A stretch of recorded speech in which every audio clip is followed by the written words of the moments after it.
ambassador to the United Nations, Ambassador Gilad Erdan. It's great to have you here. First, on the campus situation here in America, let's get your take on the fact that it took them a day to have to realize they had to figure out a way to clean up the mess that they'd made. Frightening. I don't believe them. We expected to see moral clarity, but we got moral depravity from all of these presidents. That's the reason why I insist on traveling now from university to university and screen the Hamas horror footage to show the students, at least the students, who are we fighting against, because if their universities cannot support Israel, a democratic country, law-abiding country, against a designated terrorist jihadist organization. So I think every American should be frightened. Do you have students who will come to the screening, and what's their reaction after they see it? Hundreds.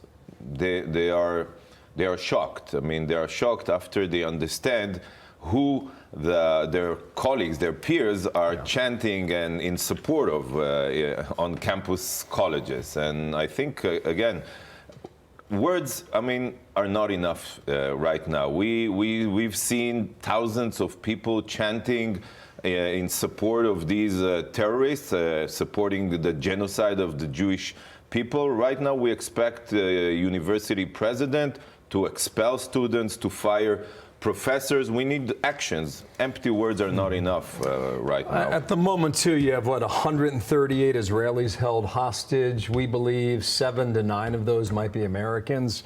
Seems like their lives and their situation and circumstance just gets lost in all this. I don't know if they're still with us. I don't know if they're alive or dead. I don't know if they're coming home yet or not. But John Kirby made a comment about the International Red Cross. It's their job to insist with the leaders of Hamas that they get access to the hostages. He said this from the podium at the White House just yesterday. Hamas has not allowed Red Cross in to visit the hostages as they agreed to do, and it's unacceptable. I mean, one of the things you all keep asking us, and rightly so, about the condition of these hostages, what we know about them. Well, the truth is we don't know a lot. And the truth also is that the Red Cross has largely escaped our conversation for 2 months now. We had a father on last week he hasn't heard from his son since the 7th of October, and he's imploring the Red Cross to get verification of the lives of these hostages. It hasn't happened. I think that, now we commemorate like 60 days from the beginning of this terrible war, from October 7th. And one of our lessons is definitely that the UN, with all of its bodies and agencies, is morally distorted, morally corrupted. The UN that was founded in the wake of the Holocaust cannot prevent atrocities. If anything, so they ensure atrocities. You gave one example, the failure of the Red Cross, but it's not only the Red Cross, it's the Security Council, it's the General Assembly. All of the UN bodies fail to unequivocally condemn Hamas. They fail to, to demand accountability from the terrorists of Hamas. Had the people in Gaza would hear that they suffer first and foremost only because of Hamas that is using them as human shields, maybe we could see a change in Gaza. But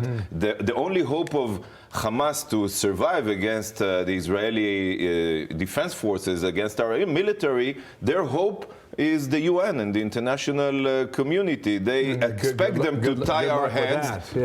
One thing about the future of Gaza and what happens with the 2 million Palestinians still living there is, what does Israel do? Does the IDF occupy it? Do you flood the tunnels? Can you destroy the tunnels? When do Israelis feel safe enough to live in the southern part of their country again? All these issues, and they're big too, have yet to be decided. What happens? I think it's quite clear today for all of us after 60 days that we have made a terrible mistake in the past, because genocidal organizations like the Nazis, like ISIS, like Hamas cannot be changed with economic incentives. They must be eradicated. And this time, the people of Israel and the Jewish people, we feel a sense of unity we never felt before. We are willing to pay the ultimate price, and we're paying it. Our soldiers are paying it every day in order to eradicate Hamas and release the hostages. And we will continue in this mission, in this war, until Hamas is eradicated and until our people can go back and live near our southern border, northern border. We have 250,000 people who were displaced since this war started, but because they don't feel safe going back to their homes, and we are committed to ensuring their security, and that's why we will continue until Hamas is eradicated. And I promise you, it will happen. Even if it will take another month or two, it will happen. We will achieve our goals.